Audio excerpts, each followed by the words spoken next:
अरवली जिला विश्व हिंदू परिषद बजरंग दल के ने आतंकवादी का पुतला जलाया और जिला कलेक्टर को अपील पत्र सौंपी। जम्मू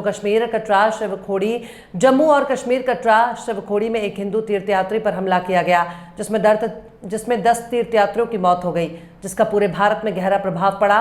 आतंकवादी गतिविधियों को जड़ से खत्म करने के लिए राष्ट्रपति के नाम सरकार के महाअभियान को संबोधित करते हुए हिंदू परिषद बजरंग दल द्वारा आज आवेदन पत्र अने 4 रस्ताओं पर पुतळा दहनનો आज प्रोग्राम राखेलो छे। ए जम्मू काश्मीर में जे धार्मिक श्रद्धालुओ जे जता प्रवासे जता हता त्यारे पाकिस्तान द्वारा जे जहाती प्रवृत्तिवाळा जे आतंकवादीओए आपणा हिंदू धर्मना जे यात्रिको हता एमने गोळीओथी अने बॉम्बथी एमने उडाड़ी मारवामां आवे छे। ए अनुसंधाने आजे अरवली जिला विश्व हिंदू परिषद अने बजरंग दल द्वारा महामहिम राष्ट्रपति ने आवेदन पत्र संबोधीने जिला कलेक्टर ने संबोधीने आवेदन पत्र पाठववामां आव्युं छे। जय श्री राम।